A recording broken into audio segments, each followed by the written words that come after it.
Welcome to the Founderology Built to Breakthrough podcast. My name is Kathleen Wood, and I'm the host of this amazing podcast. I'm also the founder of Kathleen Wood Partners, a growth strategy firm dedicated to bringing founders to new levels of success and scalability through strategies and solutions that help them propel their businesses. I'm also the co-host of the Founderology Growth Summit, the only event for founder-to-founder experience in the restaurant industry where founders come together for tips, techniques, tools, and solutions to accelerate their business. And today, I'm super excited about our guest, Jeff Perera, who is the vice president and co-founder of Jeff's Bagel Run.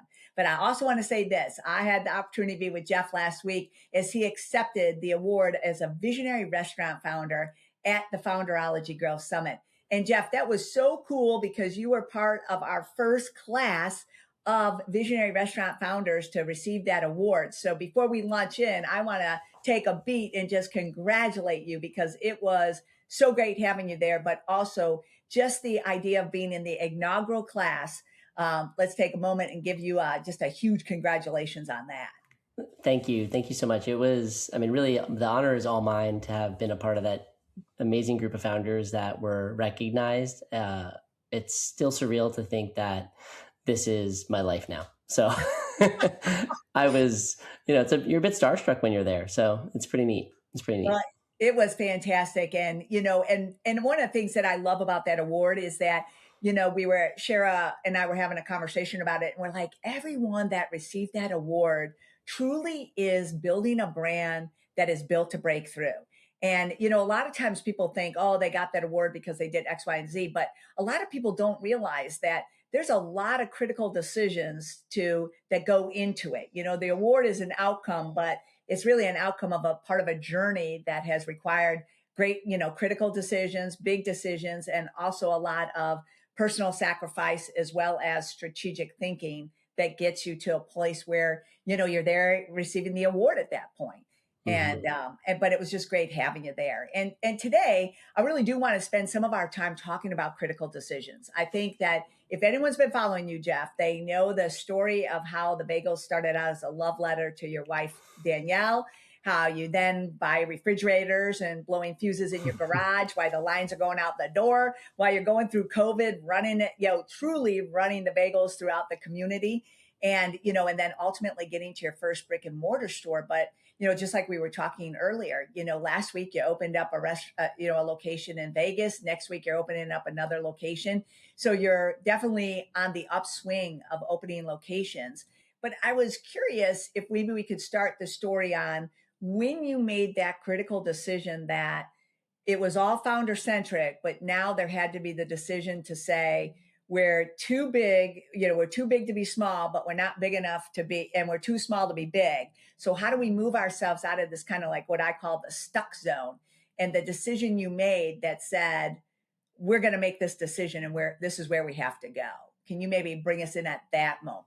Yeah, absolutely. So I think our situation for Danielle and I might be slightly different than where others might be in like a stuck zone, right? So we had 2 stores operating. We opened our first one in 2021. We opened our second one in 2022. We were chugging right along. And what I think most founders, especially in restaurant industries, figure out is that when you're 2 people running one business, it's a lot easier than 2 people running 2 businesses in different places. And so we were in this, we were sort of stuck in this, how are we going to survive this whole thing? How are we going to survive the business? How are we going to survive marriage? You're fighting for every second that you have. And it's really, really hard.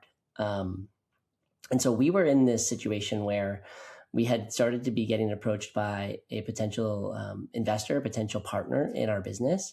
And we just kept saying, no, I don't, we're happy. Yeah, it's hard, but we're happy. We have a great life. We're, whatever. And finally, it took a moment of, I think, reflection. Danielle's dad had passed in this process. And, we were sitting together and probably in January 2023, she finally said, we should take this meeting with Justin. We should sit down with him and let's see what he's got to say. Let's see what he thinks about our brand and what are we missing from it? Because when you're in it so deep, and that's where we think a lot of founders get stuck. They're just in it so deep, sleeves rolled up, that they can't see the potential beyond what's right in front of them. And I think Justin sitting down with us and saying, here's what I see in your business. Here's what I love about it. Here's what I think is great about you as founders. And I think this is where we can take it. I think that's how we got unstuck. So a couple things I want to ask is, you and Dan, and I think if people have been tracking with you and Danielle, you've also sold your house at that point. Danielle has left her job and she's full bagels in, right? Yeah. There's this life-changing experience with the loss of her father, which, I'm so sorry for, because that is a life-changing experience for sure. And Justin was approaching you how many times? How many times did you say no to Justin? We opened our second store, and our attorney now, he was in the office and he kept bringing bagels. He kept coming by and he's like, hey Jeff, what do you want? You should talk to my boss. Justin's great. You should come chat with Justin.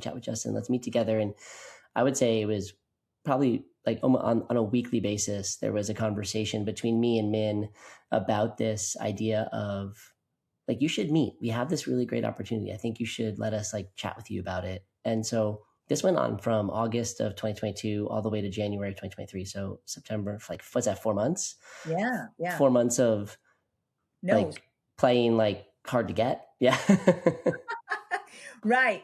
And, the other interesting thing about Justin, just for, again, if people aren't tracking on your background, Justin's not from the restaurant business, right? What's his background? Yeah. So Justin's a founder as well. He started a business back in 2008, 2009 called You Break, I Fix. So he was a trailblazer in a small electronic repair industry back then, and his started in his bedroom when he broke his phone, and he was like, I can fix this. What do I do? Like, what am I supposed to do with this broken phone now? So he got some OEM parts and made it happen. And he was like, I think other people might experience this. And he built a business, from nothing.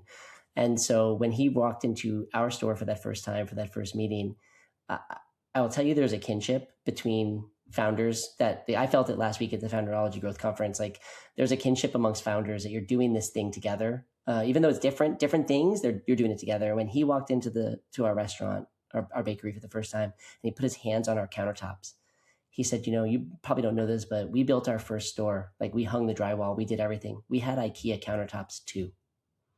He just knew by the material that he was touching that, we were scrappy, that we were really working hard to pull this thing together and make it work. And it immediately connected us to him in a way that was really powerful. Right. And also he had tremendous success. I mean, he built that up to like over 500 locations, correct? Yeah. I mean, a pioneering a segment that didn't even exist, builds it up to 500 locations. So even though he may not have the restaurant background, he certainly had the scalability background to it. 100%. I think that was what was most appealing to us, is that he was a very humble human being who had this incredible success, who was a founder at heart, who appreciated what we were doing. He really had 3 questions for us when we first sat down with him. He's like, I need to understand why you're closed on Mondays and Tuesdays. And I was like, frankly, it's because we need at least one day off. And then the Tuesday is like a prep day. And so we can't possibly be open if we don't prep the day before. So we have to have 2 days closed. He goes, okay, makes sense. And he was like, why don't you make sandwiches? And I kind of like gave him the business case for why we are just a bakery and why we do just bagels and cream cheese and coffee. And he said, that tracks. And, if the audit makes sense, I can see that.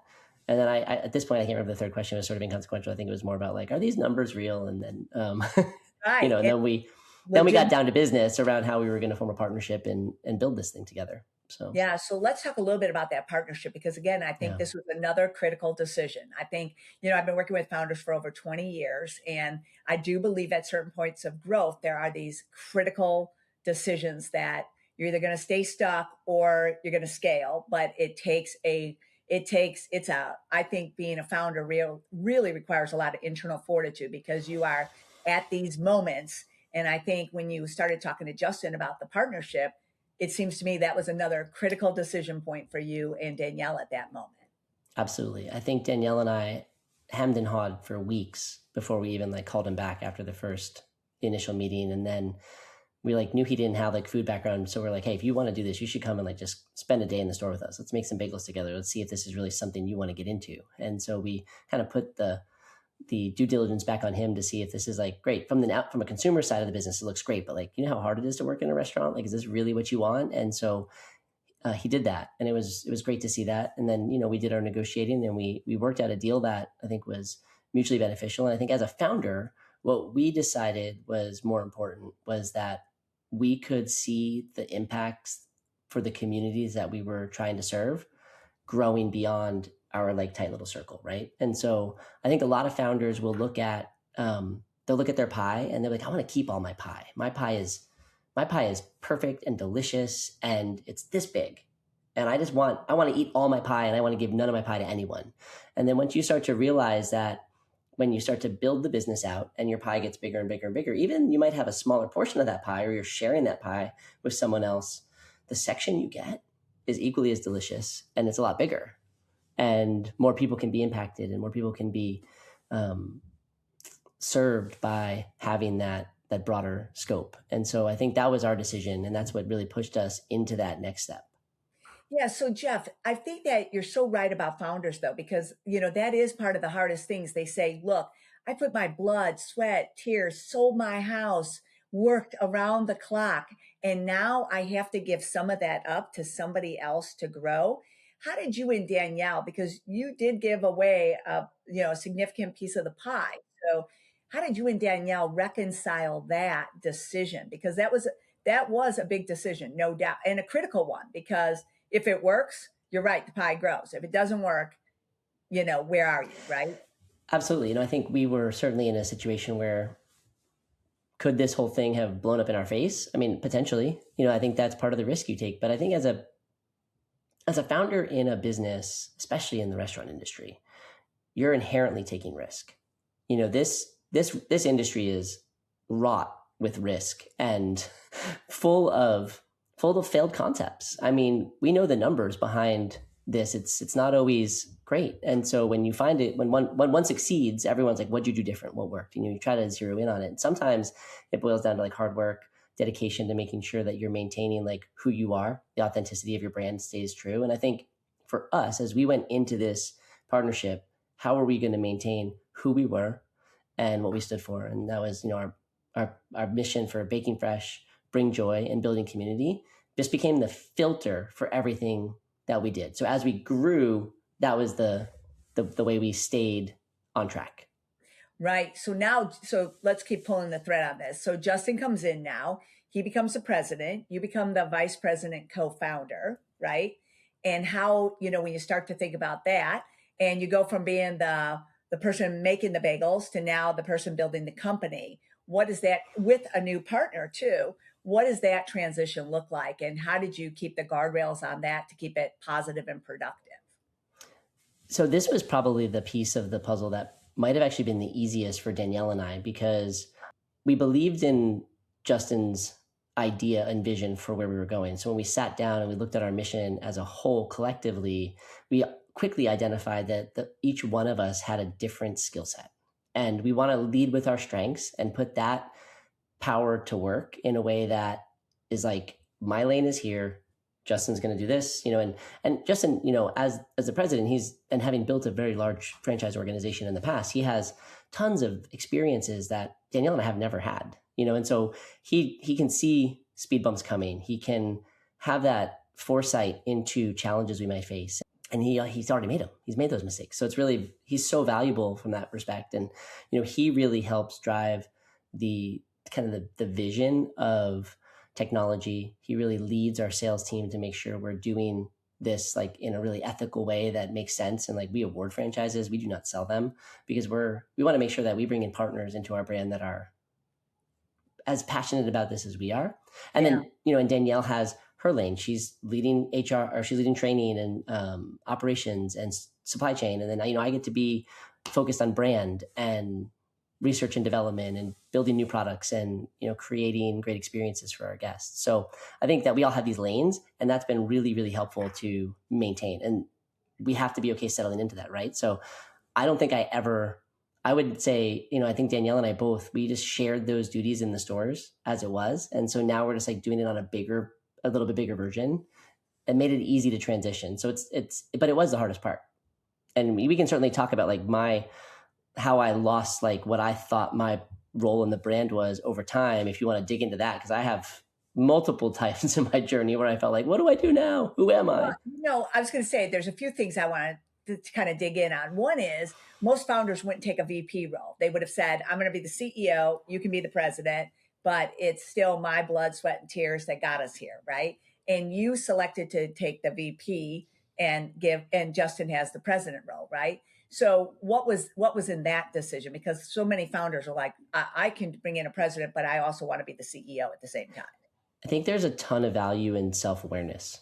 And in our very first meeting or two as a big team, it's like, I'm the guy that if, we're 20 years down the road from now or whatever that looks like, and we need to bring in additional professional management to help run this business, like if I'm the CEO, they're going to cut me out. Like I just don't have that skill set.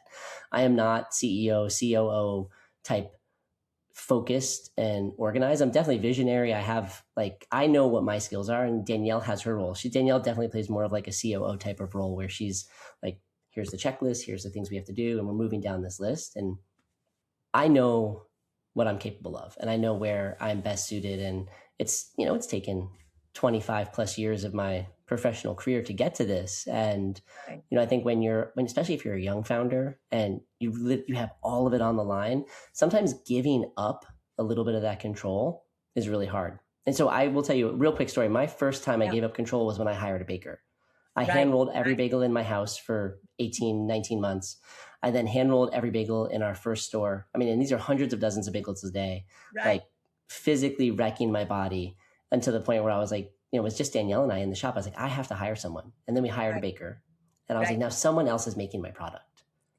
I had to give this control up. So let's say, it sounds dramatic, but it's like save my life, right? Like, because I was a wreck. It was too much. And so once you start to and I gave up the control of the biggest, most important part of the business, the actual bagel. And so I think having done that once, and then, then we got a bagel rolling machine, and we got these in different stores, and now more people are making my bagels, and these are happening in all places. And suddenly it's like, these aren't my bagels. These are your bagels. You're the baker, you're the owner, you're the operator. Someone walks into your store. Yes, they're eating at Jeff's Bagel Run, but they're eating Kathy's bagel, like who is made from scratch by her that day for you. That has nothing to do with me. That recipe is good if you did it right and you like the experience they had, the service they received. That's about you. And so I think giving that part away helped me along the way find other places where I was like, I can release this control. I can give a little away here and still feel value in what I'm doing. Right. I have this when I work with founders. One of my things is the more control you let go of, the more control you get. Because if you control everything gets stuck, right?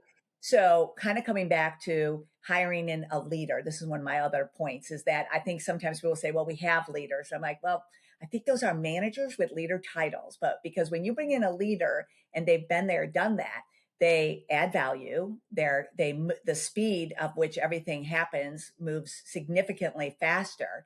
And sometimes in that process, the founder does find themselves going, hey, what am I supposed to be doing now? Because they have a lot of answers. We're moving a lot faster. They're bringing in more resources. We're getting more things done. So let's tap into that for a moment, because I have seen that with several founders where they're like, what will my role be? I'm like, oh, there's plenty for you to do, but for you, what was that experience like? I think both Danielle and I felt that. Like, what do we do now? Like, what's our role? How do we actually contribute as we're bringing on a VP of technology to help build that side of the business, as we bring on a real estate development person, as we bring on all these people, like, well, that's what I did. And then those responsibilities are like taken off of you, and you're like, well, now what? Right. And so I think we found that. And then I think it came back to this moment where it's like, we're still the founders of this business. We're still the ones that had the vision, that had this like idea. And how do we stay steadfast in who we are and then play the most valuable part that we can play in that moment? And so, when we were 6 to 11 stores, the most valuable thing I could do was go and train bakers out of state and go to somewhere. Like, that was the most valuable thing I could do. And it doesn't feel very founderish. It doesn't feel very like vice president-ish to go be a bakery trainer, but that's what was needed. And so I think if you're humble enough and you remove that little bit of ego to say like, oh, I built this thing. Like, no, you didn't do it. Like, everyone around you did it, and they did it alongside of you. And sure, were you leading maybe with the flag up in the air? Maybe, but there were times you were probably behind them, pushing them up the hill and getting them over the hard parts. And so I think that was for me and I'm going to speak for Danielle as well, but like those were the challenges that we definitely faced when we were like, how do I fit in? What do I do? And that changes. And it changed. Sometimes it was like a 3-month change. Sometimes it was like 8 months down the road. We're like, oh, I'm still like unsure. And that's okay. You just have to kind of be comfortable in that. Right. And I do think Jeff, that's one of the things that I talk to founders a lot about is look, one of the things about being a visionary founder is no one's ever going to have you. The visionary founder always sees the vision of where they want that brand to be. They always see that vision of what they want their company to be. And part of it is they also know what they want the heart and the soul of the business to be. And sometimes when founders remove themselves completely from the equation, a lot of that starts to get, taken care of because we're systematizing everything. And in the process of systematizing, if we don't keep that in there, we'll systematize and it'll be great, but it'll also be soulless at the same time. And so that's why I'm always like, hey, you are always the bellwether, the true north of this. And to your point, it does change because now when you think about where you are today, opening more restaurants, more bakeries, more franchise coming on, you buy the coffee company, there's growth is not slowing down.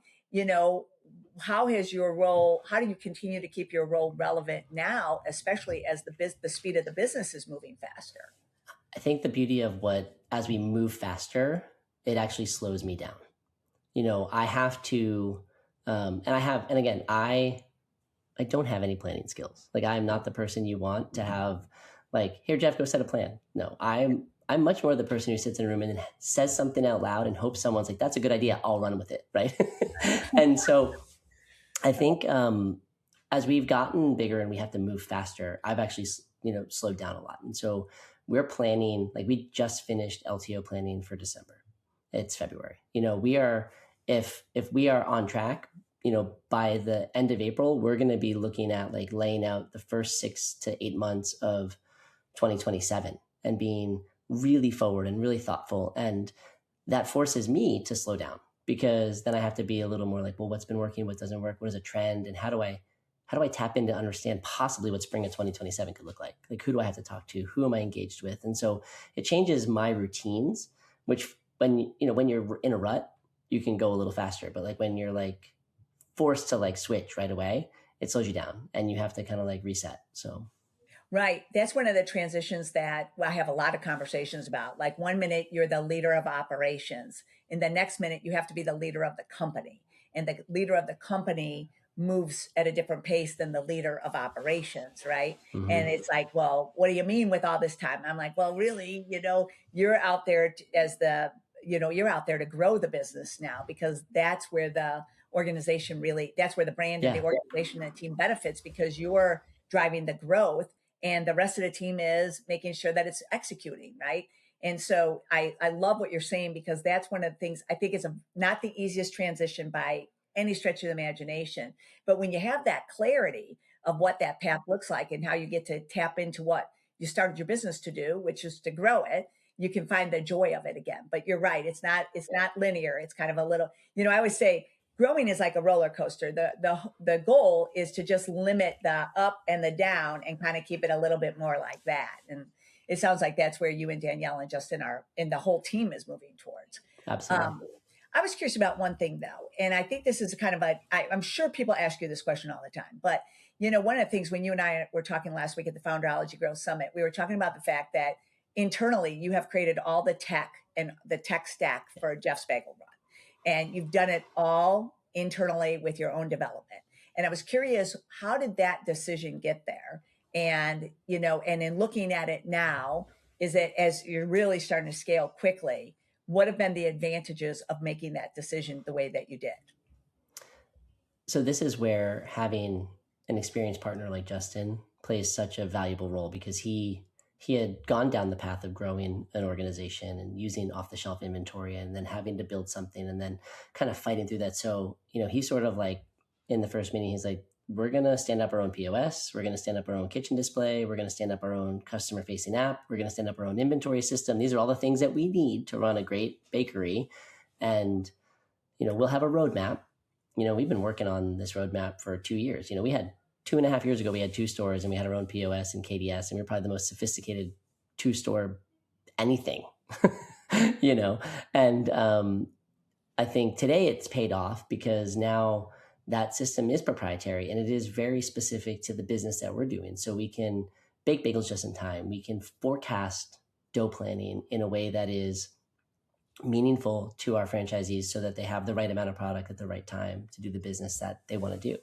And connect that to how it plays on like a franchise sales side as we want to grow further and get more people intrigued. It's like here's a business that's like investing a lot, like a lot of time, a lot of money into something that, you could conceivably say could just be bought off the shelf, right? Like you could go buy a POS, you can buy a kitchen display. There's a lot of businesses that do this already. And so I think it gives them, I hope it gives them a little bit of confidence in that what we're building is here for like the long haul. This is a business that's not being built for, short-term gains. It's like built to come into a community and last and make an impact. And hopefully for a franchisee who sees it as an investment or sees it as an opportunity to impact their community, it shows more value.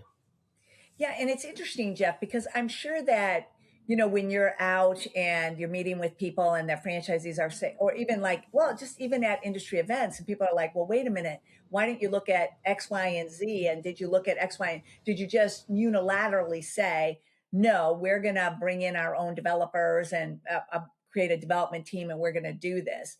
I mean, you obviously knew other things were available and you still committed to really building it internally, correct? Yeah, the first two people that we hired once we formed our franchise company were software engineers. So from actual day one, it was, we have to build this. And, I talked a little bit of this at the Founderology Growth Summit, but when you hire a software engineer, you sometimes think of them as like a nerd in the corner, like, right, who's got no creativity, his head down, banging away on a keyboard. But these are actually really creative people. And they came into our stores and they observed what we were doing. And they said, okay, I think I have an idea of how I can recreate this with zeros and ones in a way that makes you and Danielle's like dance choreography experience in the store with your team into something that we can replicate.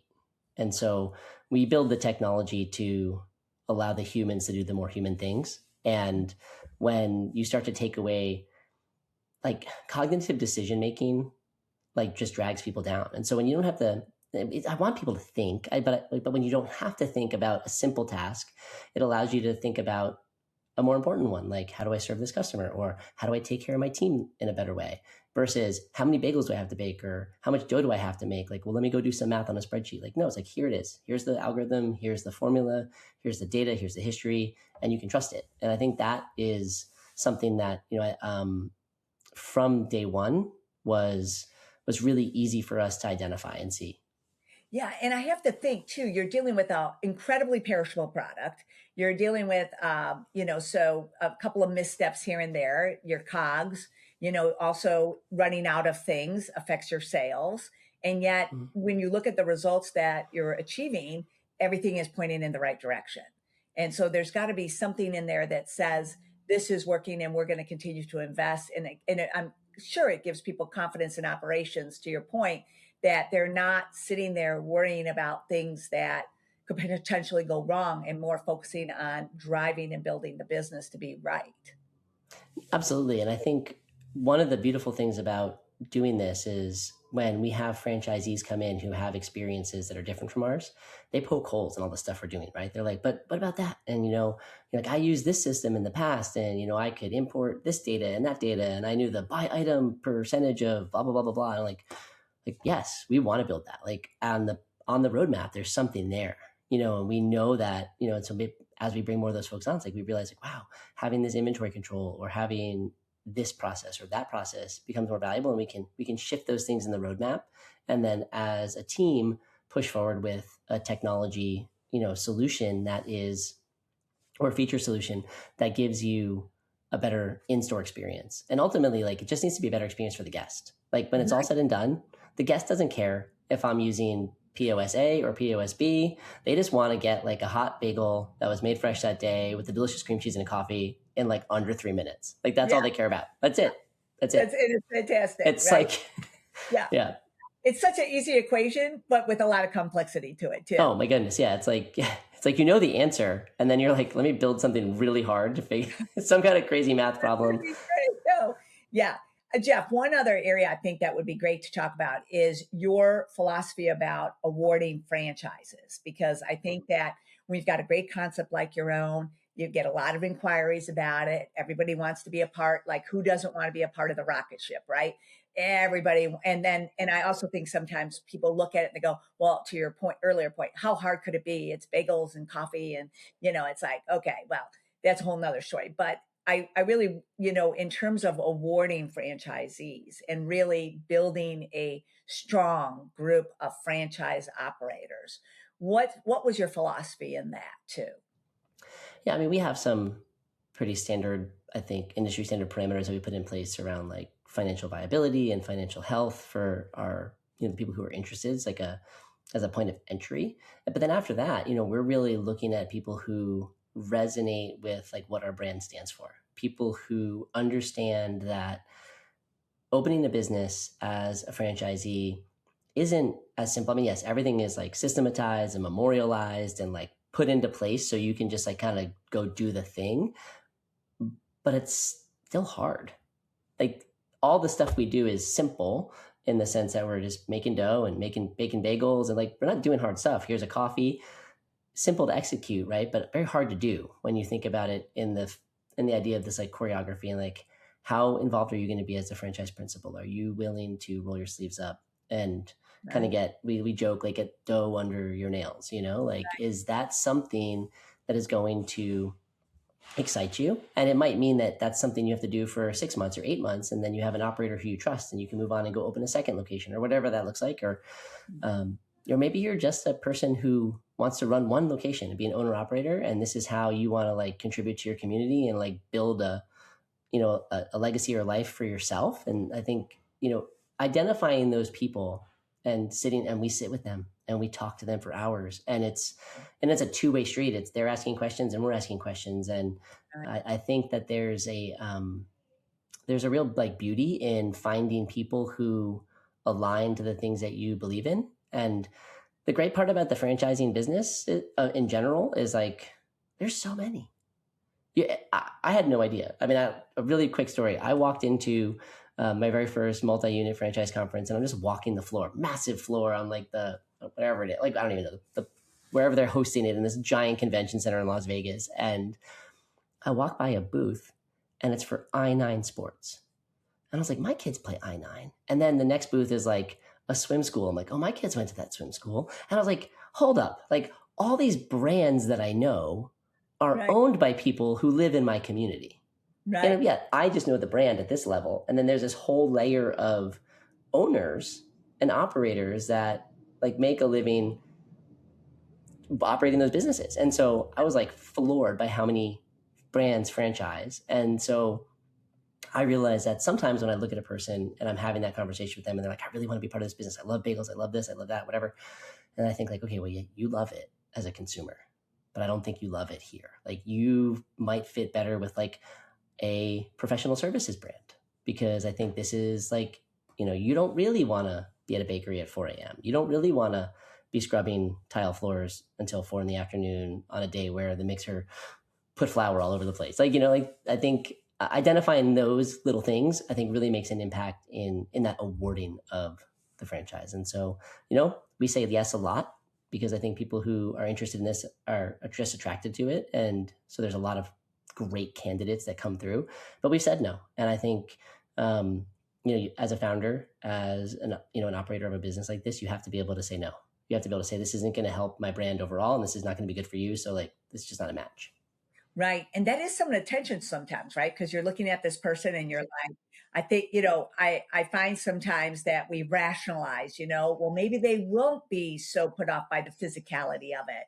Maybe they'll go to bed at midnight so they still get 4 hours of sleep before, and we start to rationalize it. But what I love what you're saying is like, look, we know the person that we're looking for, and we're not going to compromise on that person, because what does it do to the long-term health of the brand? And I think that's where sometimes the pressure to grow gets a little, dilutes directive to find to be able to award a franchise, not just sell franchise. And I think that word award is so significant. So kudos to you and the team on that. Thank you.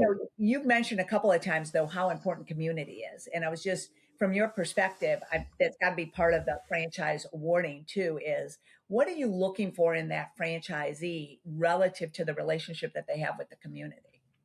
So I think first I want to just kind of put out to the world that a lot of brands are talking about community right now. And community is sort of like a buzzword that's kind of hot, right? And when Danielle and I opened our first store, we thought about putting it on the wall, like bake fresh, bring joy, build community, because we had this moment where our realtor and a good friend of ours, she came in and she's just standing in line, she's chatting with us, and some woman's like, Val, is that you? And like she recognized her voice, but she didn't know her from behind. And they ended up standing in the store. We didn't even have tables in the store at the time. They just like stood in the corner of the shop and like chatted for like 45 minutes after they got their bagels and their coffee that day. And we realized that our place was going to be somewhere the community comes to and bumps into their friend or has a coffee together. And so we wanted to make sure we created that. And then as all of these people start coming in and supporting us, we're like, we have to find a way to support them.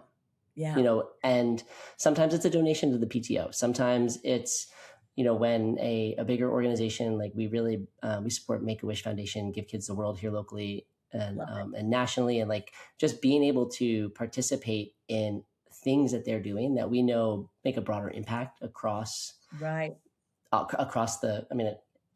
community is important. And so as a franchisee, when you come in and they say to me, well, how do I market? How do I get people to come to my grand opening? Like I'm in the middle of Madison, Alabama. What do I do? And I was like, you live there, right? And they're like, yeah, I live there. Like, well, what do you see other people do? It's like, well, they're putting tents up at football games and they're doing this and they're doing that and they're at a farmer's market. And I was like, okay, great. These are like some really awesome ways to get into your community and how you invest there. And so sometimes it's as simple as putting a banner up on a football field or a car line. Sometimes it's sponsoring a 5K. Sometimes it's an in-kind donation of bagels to the local PTO. Sometimes it's just bringing bagels to the fire station. Whatever those little bits of community building can, like connectivity, can do. And we're really fortunate. Our business is so easy to do. Like to feed people bagels is like the easiest thing you can do. Here's a box of bagels. Enjoy it. It doesn't have to stay on a burner. It doesn't have to stay in a refrigerator. It's just like, here's a box of bagels. Enjoy them. They're delicious. And people receive them and they're happy that they get them. And I think those are the people, when we're having those conversations, it usually starts with like, well, how do I market? How do I get people in my community? It's like, well, you reach them by reaching them the way you want to be reached. And like, how do you want to be treated? Like, where do you like feed them? Just feed people. So it could be a food bank. It could be a charity. It could be any different thing. But yeah, that's how we have that conversation. I love that because, in my experience, it's always, that's one of the greatest things about being a franchisee or a small business, right? You win local to build national. But if you're only set on building national, you miss the local, and the big national organizations can't play at that level that you're discussing because they simply don't have the infrastructure to make that happen. So I always feel like if you're the franchisee or you're the small business, this is your opportunity. This is where you can outshine, be the community's place. Don't be something in the community. Don't get commoditized by the community. Be where the community goes, oh my gosh, they did support us. They did do that. So you're always first of mind. I just love that. And as you're growing nationally, that reputation, that local reputation grows with you too, which I think is really powerful. That's how we show up. Yeah. That's how we show up. It's great. And when a franchisee represents their community, then the community just gives back. They come in and they, and I think in a tech enabled age where like there's so much attention here, right? Like sometimes community is there. Sometimes community is like, but I think I should say like some community is definitely here, but like in real life community, people want to talk to people. Like that's to bring the joy, connection, right? 100%. Let's bring the connection. Jeff, time goes so fast on these podcasts. Can you believe that? But I do want to ask one more critical question though, because I think this is one where for the founder that's listening right now, and let's say they're grinding it out, they got 2-3 locations, They know they have something that's doing well. They know they have something that can scale, but now they're getting approached, like maybe they're getting approached by their Justin, so to speak.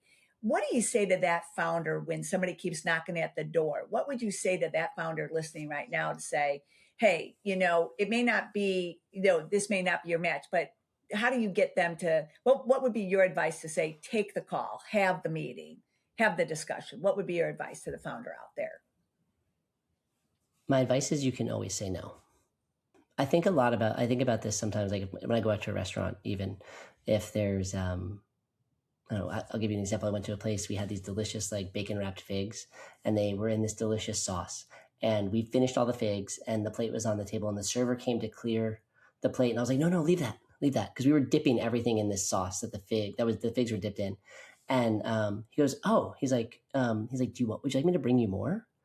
And I was like, yes, actually I would. And so he just brought a little jar of the sauce. And I think in that moment, like if you didn't ask for the fig sauce, you didn't know that you could get the fig sauce. And so I think unless you sit down with the person that you're talking to, you don't know if there's something there.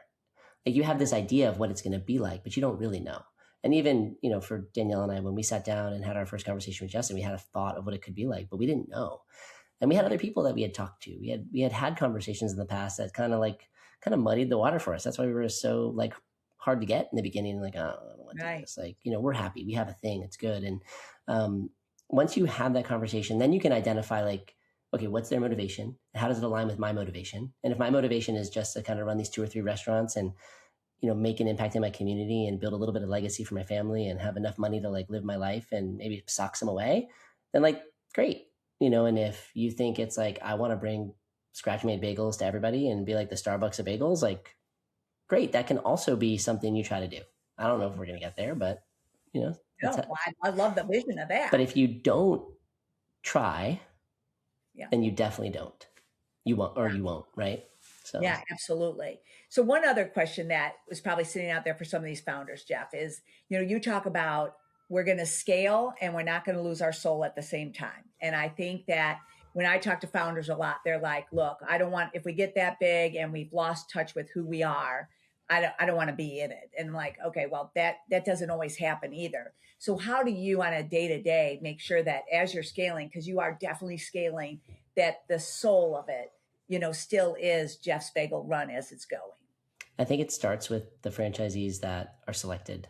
Do they have that same kind of foundational component? And maybe you're not scaling a franchise business. Maybe you're scaling a corporate business. So are you hiring people that you're bringing into your organization where their values align and they have the same kind of mission vision that you have? And aligning to that sometimes really, really hard. And I think for us, as we scale, our goal has always been to like show up local. And so we talk about it internally, like how do we show up local as a brand now that's national? And it goes without fail that every place we go, we're local. People are like, oh, I've never seen you. I've never heard of you before. No, maybe 28 stores, that's commonplace, but maybe one day, maybe when we're bigger, that won't be the situation. And people are like, oh, just another Jeff's, right? Like, but I think the teams you hire, the people that run your stores, the way you show up, do you know the names of your customers? Like little tiny things that seem trivial go such a long way to being authentic to who we are. And, we talk about this all the time with our teams, with our franchisees. It's like your job in the store is to like make sure the customers feel seen, accepted, and heard. And if you can do that with them, they're going to come back and buy bagels from you every time, because I promise you in many, many places that they go, whether it's a big chain or even another mom and pop place that's just like buried in the difficulty of running a business, they don't feel that, and then they don't go back. Yeah. No, I mean, people truly do crave connection and to be seen, for sure. I mean, just such a powerful piece of our society today. So Jeff, last question. If there's a founder listening right now and they're stuck in the stuck zone, right? What would be the one piece of advice you'd give them right now to help them kind of think about that there are alternative ways to move from where you are? I think the idea of being stuck, and you have to imagine being, okay, I'll tell a story. I'll try to make it fast. I I was young. I was in Columbus, Ohio. I was driving from Columbus to Cincinnati in a snowstorm. So if you've ever done this, you know kind of what it's like. You're on whatever, 85, 75, heading south. And I'd really never driven in snow before. I'm a Florida boy. And I just got behind a semi truck. And I was doing like 35 miles an hour.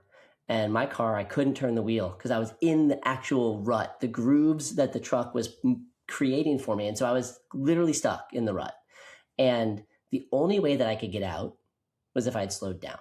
I had to slow down to like really break through that little bit of snow and soot and whatever else was on the side of the road to get through. So my advice for any founder who feels stuck is to slow down. And by slowing down, you hopefully change your routine. You do something different. And so because when you slow down and you kind of like zoom out and take a look at the things that are happening, you're able to like soak in more, right? Right.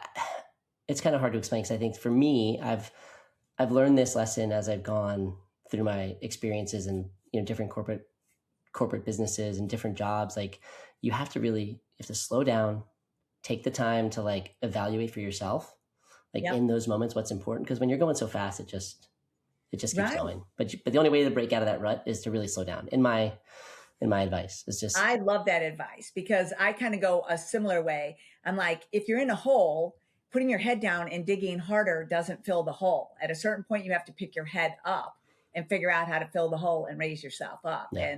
And that's why I love the podcast, right? That's why I love the Founderology Growth Summit.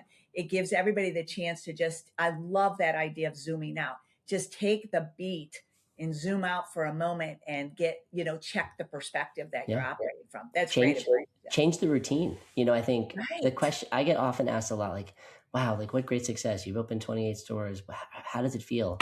And I was like, I don't know. Cause I'm like working so hard, but like I went to Founderology Growth Summit and had 2 days where, I thought about my job, but like, and what I do every day, but I didn't. Like I slowed down, right? My job at Jeff's Bagel Run slowed down so that I could be just this guy, Jeff, who's with a bunch of other business leaders and owners and founders. And so maybe if it's not the Founderology Growth Summit, maybe it's a local networking in your community. Maybe you just go to dinner with another business owner and talk shop. Absolutely. And we do have the Founders Collaborative where once a month, Sharon and I just open up the Zoom waves for 90 minutes to let founders from all over just get on to have real talk about real issues, real solutions, and connection. Because I think that's where we kind of started with there and we came full circle, and I appreciate that. But, it is about, bringing that, fresh bagels, bringing joy, and building that community and connection. And I think, again, it sounds very easy and we should all do it. But again, just based on this conversation, I think, Jeff, you shared so many great insights. And I'm so grateful with us opening last week and an opening next week to be here today. Thank you so much. And, Jeff, if anyone wanted to find out more about Jeff's Bagel Run, the website. Yep, jeffsbagelrun.com. Great place to start. You can visit us at any social media account at Jeff's Bagel Run, and you'll kind of see what we're doing. Well, I'm looking forward to personally visiting Jeff's Bagel Run in South Tampa next week. So thank you for that, Jeff. Of course.